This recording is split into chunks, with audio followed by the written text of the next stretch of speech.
안녕하십니까. 성기영의 경제쇼 아나운서 성기영입니다.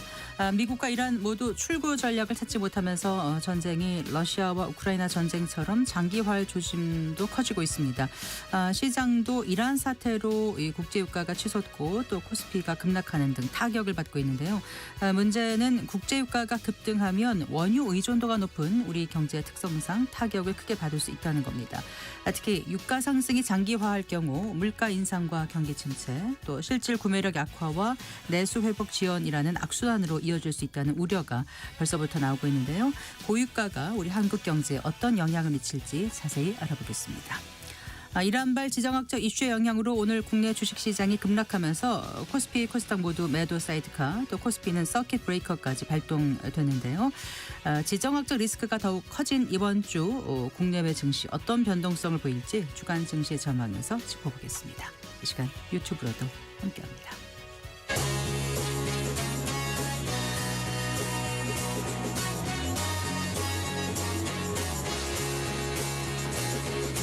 경제 시야를 넓혀드립니다. 투자의 지름길을 안내합니다. 돈 되는 정보를 발견하는 시간. KBS 1라디오 경제쇼.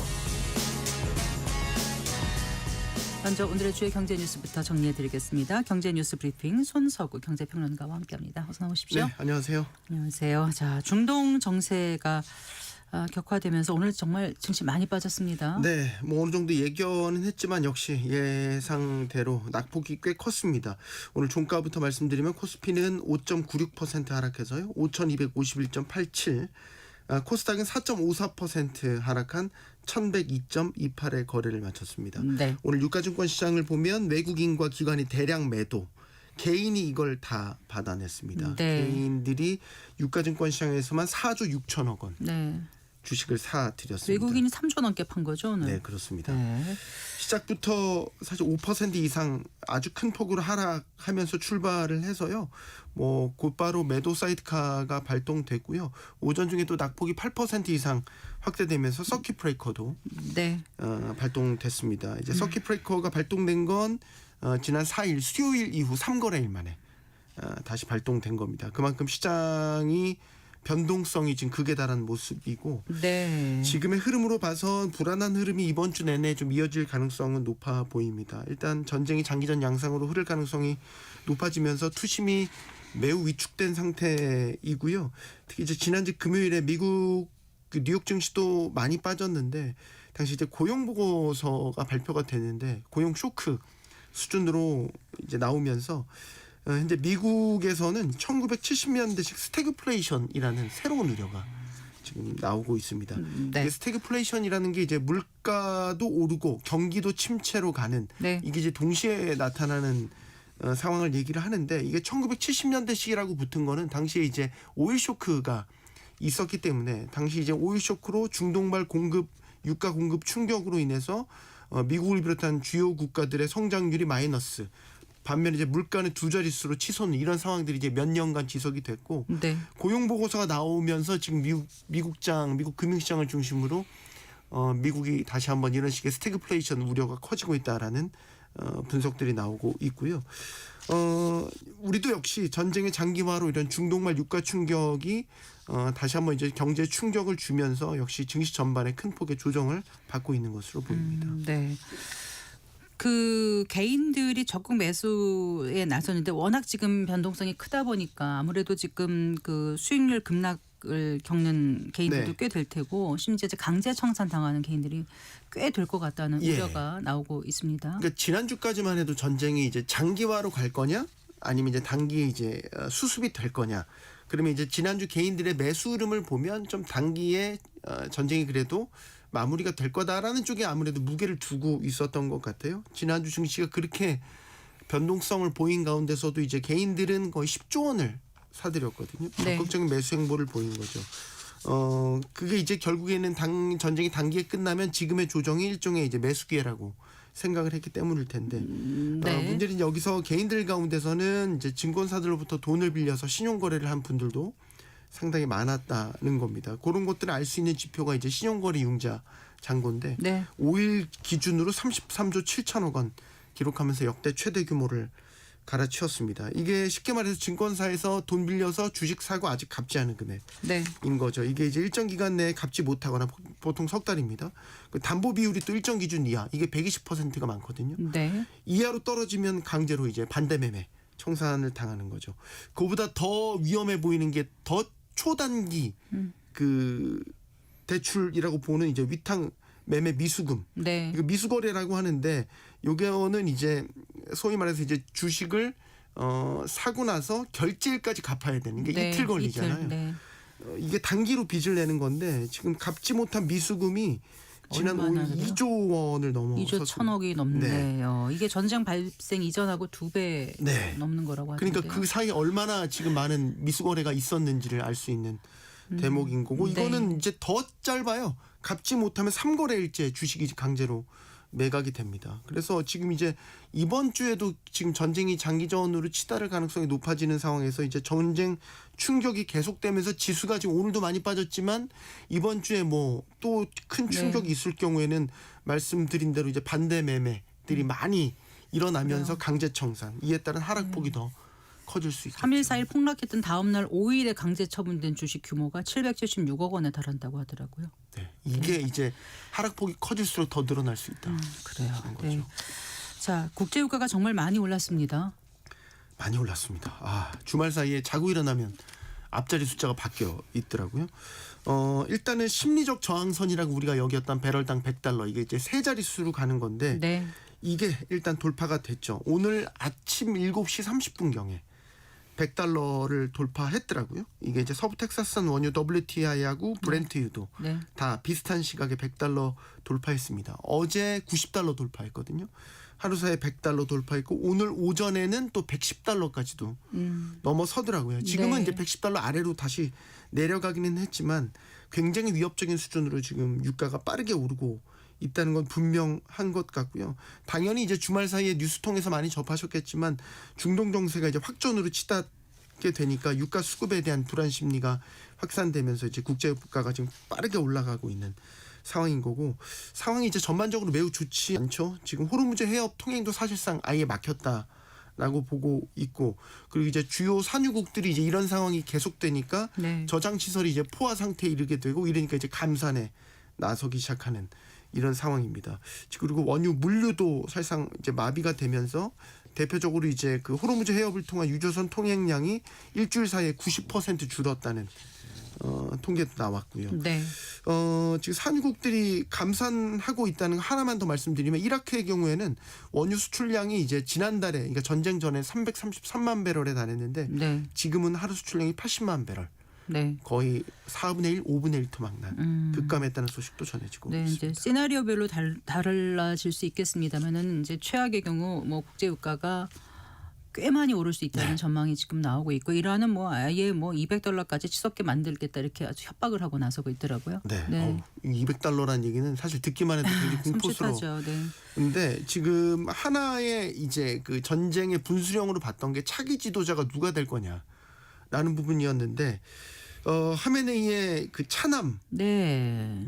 그 모치타바 하메네이 이 사람이 이제 반미 강경 노선을 이제 추구하는 인물로 알려져 있죠. 그러니까 이거는 이란이 이제 이 차기 지도자를 선출했다라는 거는 네. 미국에 대한 항전 의지를 굽히지 않고 있다라는 것으로 그런 뜻을 읽히죠. 해석이 되고 있고 트럼프 대통령이 이제 이 차남을 받아들일 수 없다고 이전에 이제 입장을 밝히고 있기 때문에 아마 네, 네. 이란에 대한 공세도 더 올라갈 가능성이 높죠. 그러니까 전쟁이 완화될 기미가 보이지 않고 있는 상태라는 거고 그러면 이제 이런 상태가 지속되면 어느 수준까지 올라갈 거냐 뭐 기관이나 연구소들마다 내놓는 이제 보고서들이 다 다르기는 한데 몇 가지만 소개해드리면 이제 JP 모건의 경우에는 단기로 보면 120에서 30달러 선을 넘을 수 있다. 네. 이런 전망을 내놓은 바가 있고 골드만삭스 같은 경우는 150달러까지 이를 수 있다. 이런 경고도 나왔고요. 일단 우리가 1차 심리적 저지선으로 봤던 게 이제 100달러인데 100달러는 이미 이제 넘어섰고 다음 저지선이 이제 130달러대라고 보는 시각이 많이 있어요. 이 기준은 2022년 당시 러시아 우크라이나 전쟁 당시 이 수준까지 네, 그때 네. 올랐었거든요. 이 수준까지 오르게 되면 이제 또 한 번 공포스러운 상황이 펼쳐질 수 있는 거고 트럼프 대통령이 최근에 이 이야기를 했더라고요. 유가가 지금 오르는 거는 전쟁을 치르는 불가피한 비용이다. 그러니까 뭐 유가 상관없이 전쟁 완주에 대한 의지를 현재 보이고 있고 또 금세 전쟁 끝나면 내려갈 거다라고 얘기는 하고 있는데 예전의 사례들을 보면 그렇지 않았거든요. 그러니까 유가가 오르는 속도와 달리 전쟁이 끝났다고 해서 제자리로 돌아오는 데는 훨씬 더 많은 시간이 걸렸던 전례들이 있습니다. 네. 자, 주유소 기름값은 지금 네. 얼마까지 올라온 거죠? 2,000원 코앞입니다. 딱 네. 2,000원 코앞. 오늘 네. 오전 9시 기준 이제 오피넷을 보면 전국 기준 주유소 평균 휘발유 가격은 1,897.7원, 경유 가격은 1,920원. 네. 그리고 서울만 보면 서울 평균 휘발유 가격은 1,947.4원. 이게 1,900원대 중반대까지 올라갔죠. 경유 가격이 더 비쌉니다. 1,969원까지. 네. 올라갔습니다. 그러니까 상승폭 자체는 좀 둔화가 됐어요. 하지만 오름세는 계속해서 유지되면서 이 상태로 가면 2,000원 돌파 초읽기에 들어갔다라고 보고 있는 거고 지금 이렇게 국내 기름값이 가파른 상승세를 보이니까 이제 주유 부담 줄이려고 기름값 부담을 줄이기 위한 각종 노력들이 일어나고 있는데 지금 주말 사이에도 주유 미리 하려는 운전자들이 되게 많았습니다. 그래서 또 일부는 기름이 좀 싼 지역을 검색을 하셔가지고 네. 원정 주유를 가는 분들도 있고 네. 지금 온라인 중고거래 플랫폼 보면 주유권도 많이 거래되고 있다고 합니다. 예를 들어서 한 5만 원짜리면 요걸 한 4만 원에 이렇게 이제 판매하시는 이런 거래들도 나오고 있고 출퇴근 시간대는 이제 자동차 대신 대중교통을 이용하거나 카풀 하시는 분들도 요즘에 다시 많아지고 있다라고 합니다. 네. 한편 오늘 이재명 대통령이 오늘 비상경제 점검회의를 열었습니다. 네, 네. 최근 과도하게 인상된 석유 제품에 대해서 최고 가격 제도 신속하게 도입하라고 지시를 다시 한번 했고요. 조금 전에는 청와대에서 이번 주 내로 최고 가격제가 시행될 수 있도록 고시재정 같은 관련 절차를 신속히 진행할 예정이라고 밝혔으니까 사실상 이제 최고 가격제 시행이 공식화됐다 이렇게 볼 수 있겠습니다. 네. 자, 공정거래위원회가 그 담합 관련 조사 강도 높게 진행하고 있는데 앞으로는 뭐 또 과징금도 대폭 상향된다면서요? 네, 이제 공정위가 행정 예고한 과징금에 대한 고시 개정안을 보면 그 과징금 산정 때 적용되는 이제 부과 기준율이라는 게 있는데 네. 기준율 하한을 아주 대폭 높였습니다. 하한을. 네, 하한을 네. 높였어요.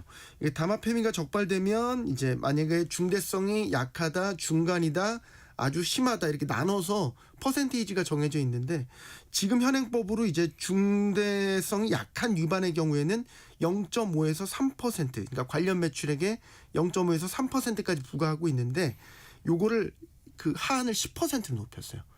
10에서 15%. 중대한 담합은 3에서 10.5%에서 15에서 18%. 네. 매우 중대한 담합의 경우에는 이제 하한이 10.5%에서 18%로 네. 이렇게 대폭 높아집니다. 그러니까 하한 그 가장 경미한 수준에 담합했었을 때 하한을 보면 0.5에서 10%로 20배 올린 거죠.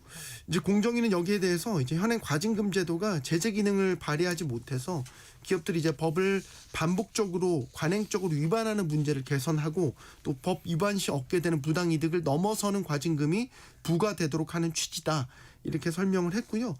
그밖에 이제 부당 지원이라든지 아니면 특수관계인에 대한 어떤 이익을 주는 사익 편취에 관한 부과 기준율도 대폭 상향을 했는데요. 네. 요 부당 지원이나 사익 편취 과징금은 이제 지원 금액에 뭐 이렇게 부과 기준율을 곱하는 금액으로 산정이 됩니다. 그래서 하한이 현행은 20%인데 요거 100%로 5배 네. 높아지고요. 상한도 160에서 300%로 2배 가까이 높아지게 됩니다. 네. 잘 들었습니다. 고맙습니다. 감사합니다. 경제뉴스 브리핑 손서구 경제평론가와 함께했습니다.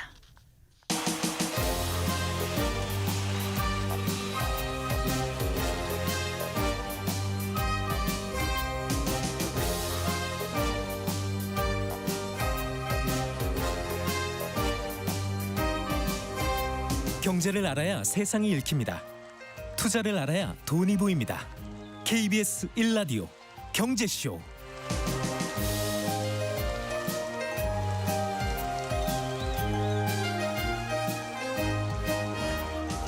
아, 4시 20분입니다. 이란전이 장기화될 조짐을 보이면서 국제유가가 급등하고 있습니다. 일각에서는 뭐 배럴당 $150 가능성까지 얘기되고 있던데요. 이렇다 보니까 이제 글로벌 경제 경기는 둔화되지만 물가는 상승하는 이른바 스태그플레이션이 현실화되는 게 아닌가 이런 우려 나오고 있습니다. 당장 뭐 우리나라도 물가 급등 또 소비 심리 위축에 대한 우려로 올해 2% 경제 성장률 달성에 빨간불이 들어왔는데요. 미국과 이란전 특히 국제유가 급등이 우리 경제에 미칠 영향에 대해서 오늘 자세히 얘기 나눠보겠습니다. 주원 현대경제연구원 연구본부장 스튜디오에 모셨습니다. 안녕하십니까. 안녕하세요. 오늘 많이 바쁘시죠? 정신이 없네 오늘. 예. 네, 나와주셔서 감사합니다. 미국이 지난달 이제 28일이었어요. 한참 된 것 같은데 이제 뭐 열흘 정도 된 건가? 열흘 좀 넘었나요? 그런가요? 네. 네. 이란을 공격한 후에 지금 이란 전쟁이 이게 단기간에 끝나지 않을 것 같다는 생각이 들죠. 예, 뭐 네. 제가 뭐 국제 정치를 잘 모르지만 지금 뭐 나오는 우리가 방송으로 접하는 거 보면 이란을 항복할 생각이 전혀 없는 것 같아요. 네. 예, 뭐 이게 단기적으로 끝난다는 그런 전문가들의 의견도 많았지만 제가 생각하기엔 아무리 봐도 단기간에 끝날 것 같아 보이지 않습니다. 예, 그러니 당장 지금 에너지 그리고 원유 수급에 대한 우려가 큰데요. 일단 호르무즈 해협 봉쇄가 지금 되고 있는 거죠. 거의 네, 못 맞습니다. 지나다니죠. 예, 예, 예. 네. 이게 이제 세계 원유의 한 20에서 30% 정도 핵심 수송로로 알려져 있고 네, 네. 다만 이제 이게 그 호르무즈 해협이 봉쇄됐던 게 아마 1973년 그때쯤 제4차 중동 전쟁 때 네, 그때 네. 한번 봉쇄고 그 이후로는 뭐 간헐적으로 뭐 며칠 봉쇄된 적은 있지만 이렇게 네. 오래 봉쇄된 적은 없었는데요. 그때 유가가 한 4배 정도 뛰었거든요. 예. 그리고 이제 그 해협을 통해서 오는 유조선들의 최종 목적지가 어디냐? 미국은 아니거든요. 네, 네. 유럽도 아니고 네. 이 주로 아시아 아시아. 국가입니다. 우리나라를 포함한. 이쪽이 뭐냐면 이제 제조업 세계 시장에 제조업 상품을 공급하는 주된 어떻게 하면 생산지거든요. 네. 그러다 보니까 이게 세계 경제의 어떤 전반적인 물가를 높이는 게 아닌가 그렇게 좀 우려가 되고 있습니다. 네, 그래요. 일단 유가가 치솟는 거는 어찌 보면 당연한 거죠. 네, 네, 맞습니다. 네, 근데 네. WTI하고 브렌트유, 이제 브렌트유는 영국 북해에서 해상에서 네, 만들어진 네. 원이고, 네. 그건 IC라는 런던 거래소에서 거래가 되고 있고, WTI는 아시다시피 이제 서부 텍사스 중진유 미국산 네. 원유인데, 그거는 네. 나이맥스라서 뉴욕 거래소에서 거래가 됐는데, 네. 지금 어젯밤에서 오늘까지 보면은 장중 둘 다 $119까지 찍었습니다. 네. 지금은 장중에, 네, 조금 WTI는 좀 떨어져 있어요. 그렇더라고요. $103. 네, 더 네. 떨어졌으면 좋겠는데. 네. 예. 아무튼 이쪽에 원유 수송이 막히면 사실은 근데 영국 북쪽에 있는 북해산 원유와 네. WTI 원유가 호르무즈 해협을 통과하지는 않거든요. 네. 예. 문제는 뭐냐면 이게 중동산 원유가 아시아 쪽에서 많이 쓰는데 네. 그게 결국은 이제 풍선 효과를 거치는 거죠. 다른 쪽에 있는 물가가 좀 먼저 뛰는 경향. 네. 결국은 아까 말씀드렸던 이게 단순히 뭐 아시아 국가라든가 중동 지역의 전쟁으로 끝나는 게 아니고 네. 세계 경제에 엄청난 위협으로 작용할 수 있다라는 게 지금 핵심입니다. 네. 이란이 그러면 전 세계 석유나 천연가스 생산에 어느 정도를 담당하는지를 좀 알려주세요. 예, 미국 이제 에너지정보청에 따르면 2023년 네. 오펙 그러니까 석유 수출국 기구 네네. 그래서 네 번째로 큰 원유 생산국입니다.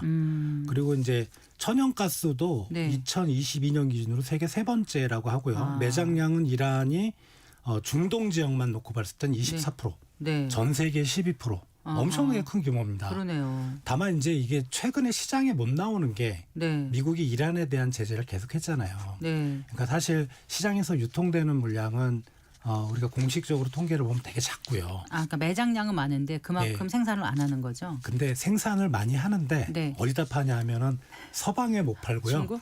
뭐 파키스탄인가 네. 이런 쪽으로 몰래 네, 중국. 네. 그래서 그렇게 이제 어떤 세계 시장 점유율을 차지하고 있는데 사실 이란 원유만 딱 놓고 보면 지금 뭐 공식적으로 유통되는 물량 비중만 놓고 보면 여기가 어떻게 되더라도 네. 사실 원유 가격이 오르는데 전혀 문제는 없는데 그 호르무즈 해협이라는 게 이제 걸프만에서 이게 이제 인도양 쪽으로 빠져나오는 해협인데요. 네. 걸프만 쪽에 다른 산유국들이 엄청 많습니다. 네. 사우디도 있고 예멘도 있고 그러다 보니까 네. 그쪽에서 만들어진 그러니까 채굴된 원유가 예.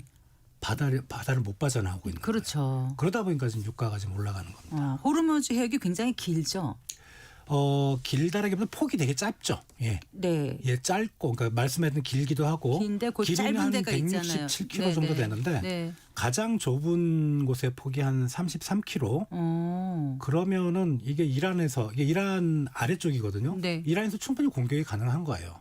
그러다 보니까 이제 유조선들이 뭐 미국에서는 트럼프가 이제 하도 호르무즈 해협들은 문제니까 뭐 보험료를 지원해주겠다. 근데 상식적으로 그 보험료 지원을 준다. 거기를 목숨 걸고 빠져나올 배가 어디 있겠습니까? 지금 그런 상황입니다. 네. 그렇군요.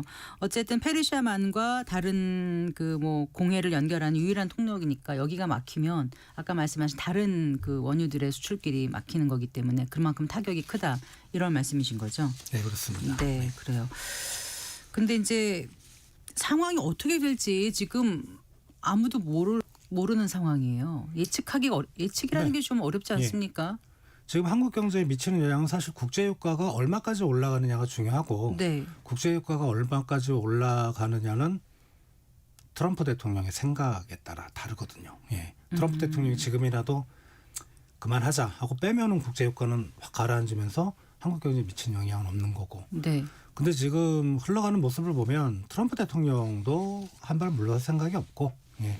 이란의 정치권도 지금 나오는 뉴스 우리가 뉴스로 보는 거는 뭐 정보가 제한적이긴 하지만 분위기 네. 보면 절대 물러설 생각이 없는 것 같아요. 네. 분위기는 장기전으로 가지 않을까 이게 상당히 좀 우려가 되는 네, 부분입니다. 그러니까요. 이 장기화 될 경우를 좀 생각을 해보면 이게 이제 우리는 이제 에너지 의존도가 높다고 하지 않습니까? 네. 그러니까 우리 경제에 어느 정도 타격이 올 건지 좀 뭐 유가 밴드별로 네. 좀 예측을 해봐야 될까요? 사실 네. 이게 뭐 상당히 의미 없는 전망일 수도 있으나 그러나 네.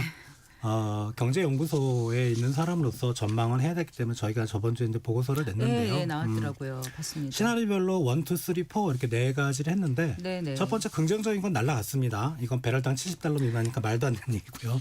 저희가 이제 기준으로 삼은 거는 배럴당 $80인데 네, 그것도 날라갔습니다. 날라갔습니다. 네. 예. 그래서 남은 게 이제 세 번째 비관적 시나리오하고 네 번째 네. 이제 오일 쇼크 시나리오인데 비관적 시나리오는 평균 배럴당 $100 정도. 그게 어쩌면- 비관이에요. 예, 그게 지금 상황과 거의 비슷한데 이렇게 되면은 이제 한국 경제는 경제 성장률이 0.3% 포인트 더 떨어지고 네. 소비자 물가 상승률은 1.1% 포인트 올라가고 네. 경상수지는 260억 달러가 이제 없어지는 그리고 이제 오일 쇼크는 배럴당 $150 시나리오인데 아직은 네. 거기까지 좀 거리가 있죠. 그렇게 되면 이제 성장률이 한 0.8 정도 빠지고 네. 소비자 물가가 엄청나게 찝니다. 한 3%포인트 가까이 점프를 해버립니다. 예를 들어 지금 우리 소비자 물가 상승 2%잖아요. 거기서 그만큼 5%. 더 뛴다고요? 3이 떠서 5%가 된다는 얘기죠. 그거는 꽤 큰 건데요. 근데 배럴당 $150를 우리가 한번 생각해 보시면 이게 최소한일 수도 있습니다. 어떻게 보면. 예, 그러니까 러시아 우크라이나 전쟁 때도 배럴당 한 120, 130 일간 기준으로 이렇게 갔고 네. 그때 우리나라 전쟁 터지고 나서 직전에 물가 상승이 한 2%대 정도였는데 이게 연간 5%까지 올라갔거든요. 예. 네. 충분히 이렇게 올라갈 가능성이 있습니다. 네. 그래요.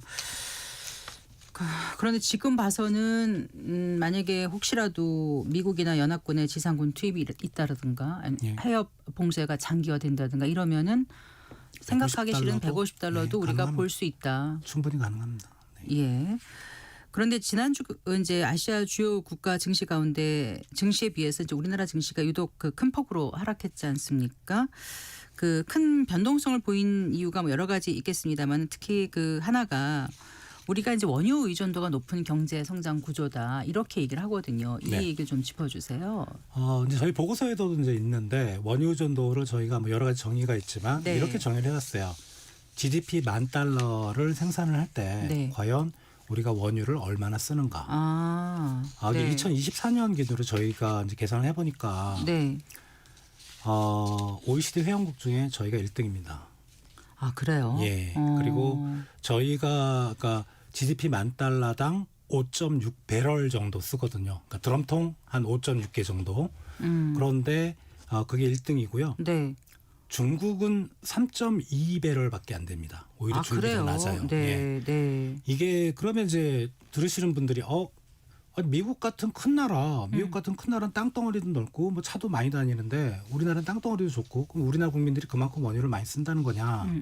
그게 아니고 네. 우리나라 산업 구조가 네. 제조업 중심이고 제조업 중에서도 네. 원유에서 나오는 파생품을 많이 쓰는 중화공업 중심입니다. 네. 이게 중화공업 독보적으로 중심이다. 높습니다. 우리나라가 네. 일본보다도 네. 높고 중국보다도 높습니다. 어. 그러다 보니까 원유 의존도가 많이 높다는 거고요. 이거를 바꿔 말하면 다른 나라에 비해서 경제 활동을 하는데 원유를 많이 쓴다. 네. 원유 가격이 떨어지면 네. 정말 좋은 거고, 네. 그죠? 네. 반대로 원유 가격이 올라가면 생산 비용이 엄청나게 올라간다는 거죠. 그래서 우리나라가 다른 나라에 비해서 더 이 원유 의존도가 높기 때문에 해외 투자자들이 더 부정적으로 보는 측면이 있는 것 같습니다. 네. 그러니까 국제 유가가 오르면 상대적으로 인플레이션 압력이 훨씬 더 쉽게 노출될 수 있는 구조다. 이 말씀이신 맞습니다. 거잖아요. 근데 그 보고서에서 아까 보고서 얘기를 해주셨습니다마는 지금 예상했던 시나리오보다 훨씬 더 빨리 뛰고 있어서 예. 예. 그때 그 몇 년 전에 이라크 전 시작할 때보다 지금 그 상승세가 어떻게 더 속도가 빠른가요? 어떤가요? 이제 미국이 개입한 전쟁이 걸프전하고 이라크전이 있는데요. 네네. 걸프전은 이제 1990년, 91년에 들어갔고 초에 이라크전은 이제 2003년, 네. 2002년에 그렇게 들어갔는데 오히려 두 전쟁은 보면은요. 네. 전쟁이 발발하고 나서 유가가 떨어졌어요. 아, 그랬나요? 예, 전쟁 시작 전에는 유가가 좀 오르다가 오히려 네. 전쟁이 발발하고 나서 유가가 그렇게 많이 안 오르거나 떨어졌거든요. 그래서 지금 상황은 상당히 좀 그때 미국이 참전했던 전쟁 두 건 네. 이거와 비교를 하면 안 될 것 같고 네. 그때는 호르무즈 해협이라는 이슈가 없었는데 네. 어디와 비교를 해야 되냐면 아까 말씀드린 1973년, 네. 74년 네, 오일 쇼크 때. 4차 중동 전쟁 네. 그때 호르무즈 해협 봉쇄됐을 때 네. 그때 유가가 4배가 뛰었습니다. 그때하고 지금하고 같이 비교할 수 있는 여건인가요? 경제 여건이? 일부에서는 이제 당시에는 호르무즈 해협을 통한 해상 물동량이 그때는 100%였다면 지금 일부 사우디라든가 이러면 파이프를 하도 그쪽이 위험하니까 홍해 쪽이나 뭐 지중해 쪽으로 뺐다 그래요. 네. 근데 그게 비중이 그렇게 높진 않아요. 아하. 여전히 해상 물동량은 많고 네. 그리고 지금하고 그때를 뭐 직접적으로 비교하기는 한국 경제 상황만 놓고 우리가 많이 좀 탄탄해졌잖아요. 그죠? 금융시장도 많이 발전했고 기업들도 큰 기업들도 많고 그래서 뭐 그때보다는 좀 타격을 덜 받을 거는 분명해 보이는데 네. 그때 한국 경제가 성장률이 73년에 15% 네. 기억이 안 나요. 15%인데 9%까지 떨어졌어요. 예, 그리고 네, 세계 경제가 네. 7%인데 3%까지 떨어졌습니다. 네. 그러니까 문제는 뭐냐 하면 그때나 지금이나 한국은 여전히 수출 의존도가 높고 세계 경제가 만약에 이권으로 해서 타격을 받는다면 지금 유일하게 한국 경제의 버팀목인 수출마저 위태로워지면서 한국 경제가 가장 비관적인 가장 오일 쇼크 시나리오 150달러 가면 상당히 어려워질 거. 이거는 분명해 보인다고 생각합니다. 네. 그러니 뭐 그 2% 경제 성장률 달성 이거는 그냥 뭐 전혀 달성 가능한 목표치가 왜냐하면 안 이제 되는 거겠어요. 하필 외부 미국 변수가 이란 커지면. 전쟁 터지기 한 며칠 전에 한국은행이 수정 전망을 내서 예. 2.0으로 올해를 했는데요. 그게 아마 제가 보고서 정확히 기억을 하는데 유가 우리 전망을 할 때 유가랑 환율을 네. 전제를 하잖아요. 네, 네. 그게 배럴당 60, 70 그 정도였거든요. 네. 예. 그러면 거꾸로 얘기를 하면 네.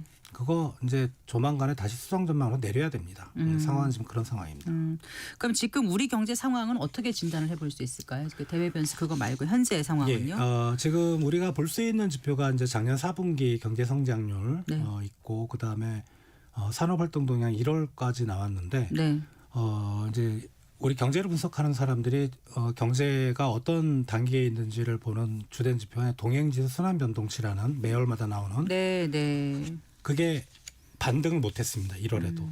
그리고 분위기를 보면 뭐 아시다시피 반도체 수출은 반도체 중에서 계속 좋아지면서 경제를 끌고 있는데 내수 쪽이 물론 뭐 아주 침체는 아니지만 소비하고 설비 투자가 조금 회복되는 조짐을 보이고는 있거든요. 그리고 네. 최근에 소비 심리나 기업 투자 심리도 좋아지는. 네. 그런데 소비 회복이 이렇게 더디냐?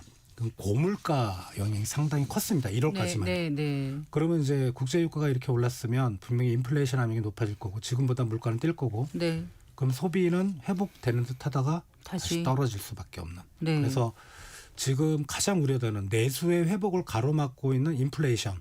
이게 지금 이번 사태로 어떻게 보면 한국 경제에 가장 큰 위험 요인으로 작용할 것 같습니다. 그 오일 쇼크발 인플레이션 압력이 커진다. 이게 가장 큰 거고 예. 그 외에 또 우리 경제에 우려가 되는 변수들 어떤 게 있을까요? 이게 시차는 걸리겠지만 네. 결국은 WTI 가격이나 브렌트유 가격이 오른 거 보면 네.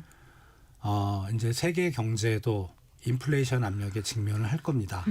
그 말은 미국 연준이 이제 금리를 못 내린다는 거죠. 물론 한 번 정도 내릴 수 있지만 어떻게 네, 보면은 우크라이나 러시아 전쟁 때도 사실 그게 비용 측면에서 물가 압력이 높아지는 거라 금리를 올리면 안 됐지만 금리를 올려서 물가를 잡겠다고 했거든요. 네. 이번에도 미국 연준이 그렇게 금리 인상 기조로 돌아서면 모든 나라들이 다 금리 인상을 할 거고요. 그러면 고물가, 고금리 이거는 결국 세계 경제 저성장으로 이어집니다. 네. 그러면 우리 수출이 좋다고 하지만 세계 경제가 저성장이 되면 한국 상품 수요도 분명히 줄 거고 네. 그나마 내수는 이미 내려가고 있는데 수출마저 안 좋으면 한국 경제는 수출과 내수가 모두 안 좋아서 경제 성장률이 급락할 수 있는 그럴 가능성이 있습니다. 반도체 슈퍼 사이클은 계속 될 거라고 보세요. 어떻게 보십니까? 그런 많은 전문가들이 실적이 좋기 때문에 네. 다만 이제 반도체 쪽도 최근에 좀 이견이 있는 게 잘 아시다시피 AI 버블 이슈도 있고 근데 반도체 쪽이 더 좋아지려면 사실 이제 투자가 같이 들어가야 되는데 네. 이 물가가 이게 기업들이 입장에서 투자를 하려면 기계도 사고 뭐 부품도 사고 해야 되잖아요. 네. 이 가격도 덩달아 비용이 올라가요. 너무 올라가니까. 네. 그리고 이제 반도체를 투자를 하고 싶어도 이게 세계 경제 저성장 침체라면은 이제 수익도 안 날 수 있거든요. 그럼 기업들의 글로벌 기업들의 투자 활동도 위축이 될 거고 네. 오히려 반도체 사이클이 이런 계기로 해서 당장 어떻게 꺾인다는 건 아니지만 네. 사이클이 더 호황을 지속할 수 있지만 그 기간이 짧아질 가능성도 분명히 있습니다. 네.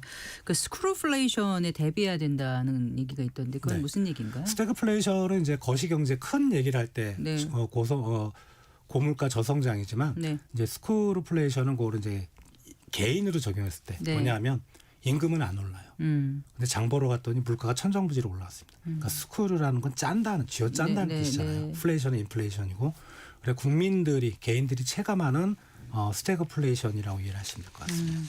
자, 이럴 때 이제 정부 당국 또 정책이 굉장히 중요해 보이거든요. 어떻게 이 위기를 관리해 나가야 될까요? 지금 수출보다는 사실 수출은 기업들이 알아서 할 문제고요. 뭐 정부가 도와줄 문제도 분명히 있지만 이제 내수 쪽에 많이 신경을 써야 될 것 같아요. 가장 큰 거는 소비 심리가 위축되는 걸 막아야 된다. 지금 최근에 뭐 제가 말씀드릴 건 아니지만 휘발유 경유가가 많이 올랐잖아요.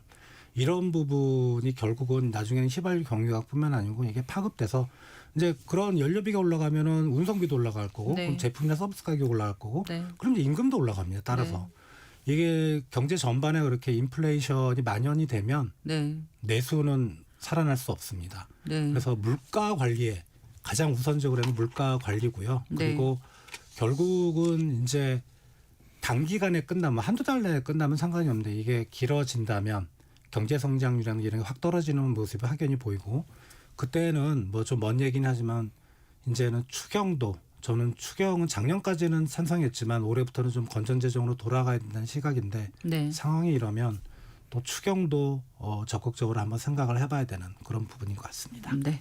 알겠습니다. 잘 들었습니다. 고맙습니다. 감사합니다. 네, 주원 현대경제연구원 연구본부장과 얘기 나눠봤습니다.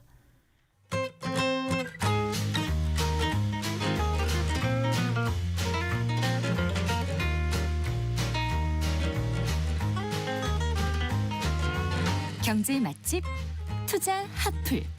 지금은 돈 벌기 딱 좋은 시간. KBS 1라디오 경제쇼.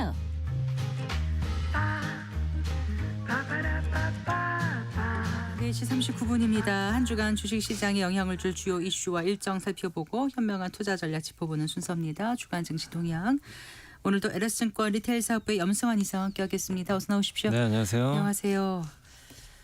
자, 이 참 힘드시죠? 네, 요새 아우 막 일주일 만에 이렇게 모든 게 지금 어. 다 좀 뒤집어지고 뭐 하루 폭등, 하루 폭락 막 이런 게 반복되니까 네. 좀 이게 뭐 저만 힘든 건 아니고 당연히 투자자분들 모두 다 힘들지 않으실까 뭐 이렇게 생각은 하고 네. 있습니다. 그래도 우리가 하나씩 좀 짚어봐야 될 것 네. 같아요. 지난주 미국 증시부터 먼저 정리를 해주세요. 사실 미국은 이제 우리나라에 비하면 많이 안 빠진 것 같지만 어쨌든 그동안 사실 오른 것도 별로 없는데 계속 좀 약하긴 합니다. 네. 다우가 지난주 마이너스 3% 빠졌고요.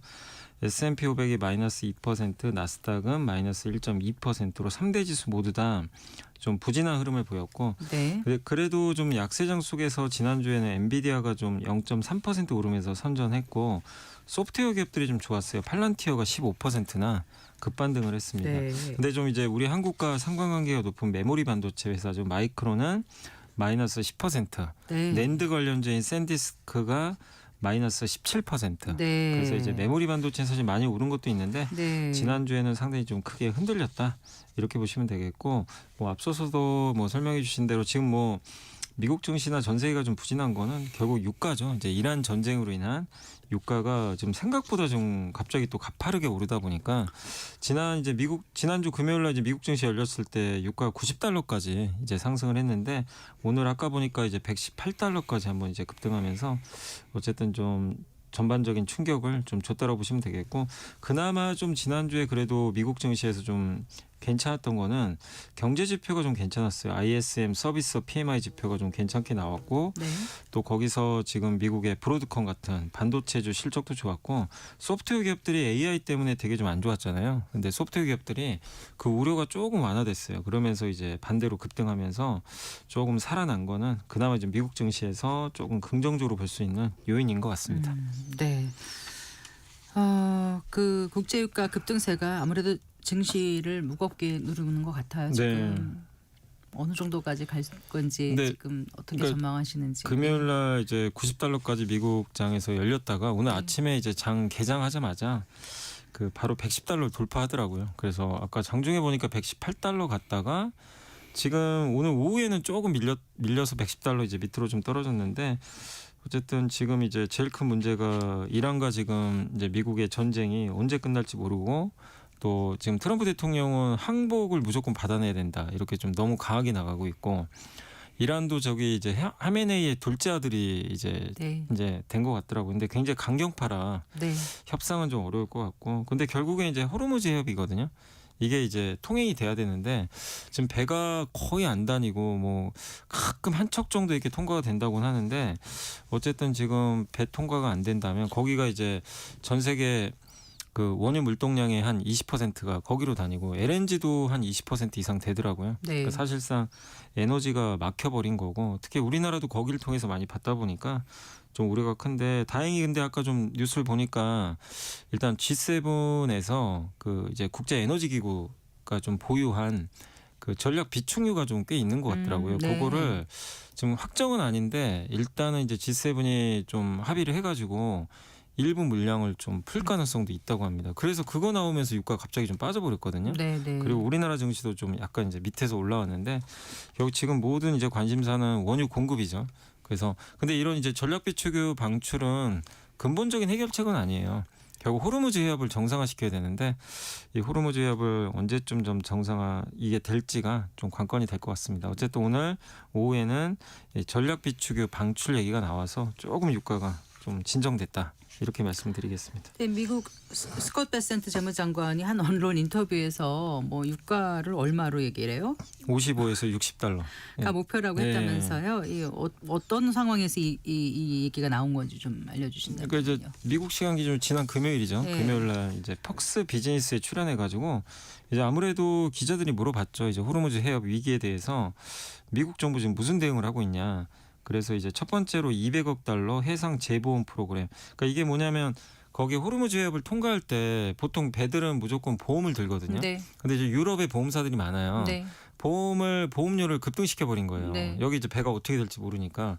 근데 그 비싼 보험료 내고 통과하기 어렵거든요. 근데 그 통과하는 그 구간 있죠. 좁은 구간에 대해서만 미국 정부가 재보험 프로그램을 이제 자기네들이 해주겠다는 거죠 대신. 그러니까 고해협 네, 그것만. 거기서만 문제가 생기면 네. 해주고 나머지에서는 안 해준다. 나머지 이제 각자 알아서 해야 되는 거고. 왜냐하면 이제 거기 통과가 어려우니까 그 부분은 우리가 보호해주겠다. 그리고 그다음에 이제 군함으로 또 호위도 해주겠다. 근데 이제 네. 이게 문제가 호위하는 거는 괜찮은데 밑에 기뢰가 많이 깔려 있나 봐요. 바닷속에. 네. 그거 제거하는데 좀 시간이 필요하거든요. 네. 그래서 좀 수주는 걸린다고 하는데 어쨌든 이제 그런 식으로 해서 일부라도 좀 통행이 정상화된다면 국제효과는 좀 떨어질 수 있다. 그래서 베센트 장관이 이제 얘기했던 건 이제 이 부분이거든요. 그래서 지금 또 미국이 또 원유 생산도 지금 많이 하고 있고 또 전략 비축유 방출도 있기 때문에 여러 좀 우리 옵션이 좀 되게 많다. 이렇게 좀 언급을 했는데 다만 이런 인터뷰에도 불구하고 시장 반응은 반대로 유가 급등해 버렸거든요. 그러니까 그 아직은 말에 대한 신뢰가 좀 없는 거예요. 예. 거죠. 그리고 지금 네. 당장 할 수가 없어요. 그렇죠. 네, 네. 뭐 왜냐하면 이거를 보험하는 것도 시간 걸리죠. 네. 기뢰 제거해야죠. 군함 네. 호위하는 것도. 그리고 그걸 선박이 거기 선주들이 그거를 동참을 해줘야 되거든요.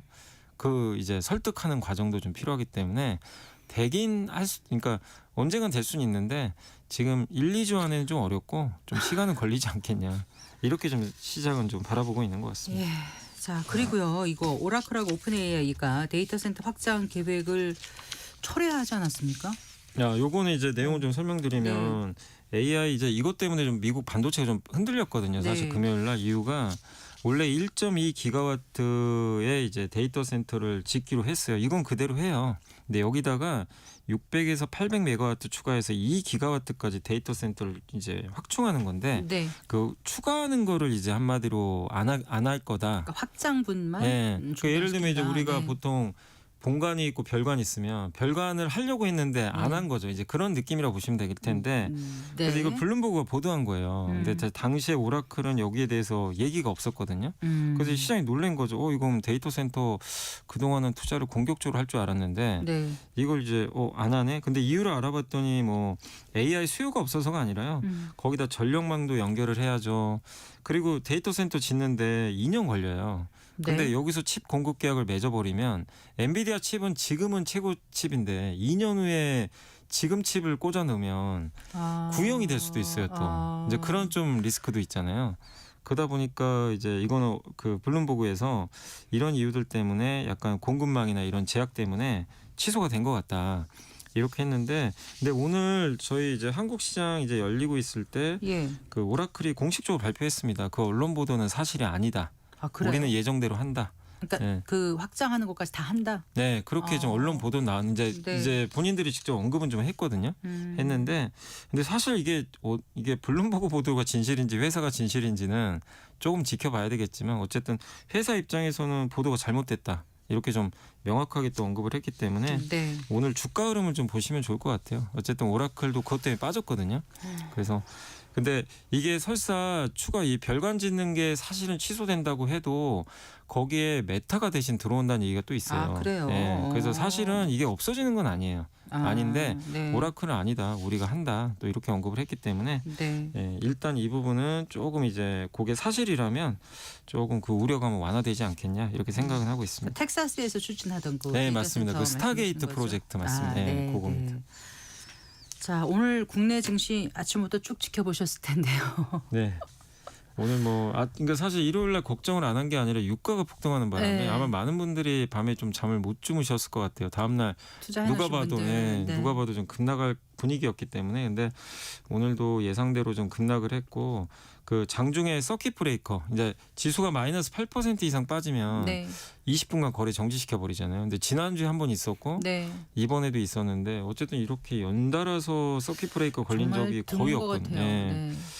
네, 그래서 너무 좀 힘드시겠지만 오늘도 한번 걸렸고 다만 아까 이제 말씀드린 대로 오후에는 반등을 했어요. 그래서 마이너스 폭을 5.96%, 줄였죠. 예, 네. 그래서 5,251.87포인트에 끝났고 코스닥은 1,102포인트에 끝나서 마이너스 4.5% 정도 좀 하락을 하면서 마무리를 했습니다. 그러니까 사실 급락한 거는 뭐 너무나 좀 이제 힘든 부분인데 그래도 좀 이제 막판에 조금 이제 낙폭을 축소한 건 그나마 조금 이제 내일에 대한 기대감을 좀 갖게 해주는 요인이고 특히 코스닥은 이제 내일 같은 경우 그 이벤트가 하나 있는 게 뭐가 그 있죠? 액티브 ETF가 아, 맞죠. 내일 시작이죠. 네, 내일 2개 상장하거든요. 맞아요, 맞아요. 근데 하필 좀 타이밍이 좀 좋진 않아요. 이게 시장이 안 좋아서 그렇지만 네. 사실 많은 분들이 되게 관심 많이 갖고 계시더라고요. 그래서 네. 액티브 ETF가 처음 상장하니까 그게 내일 좀 코스닥 지수에 영향을 좀 실제 줄지 한번 지켜보시면 좋을 것 같습니다.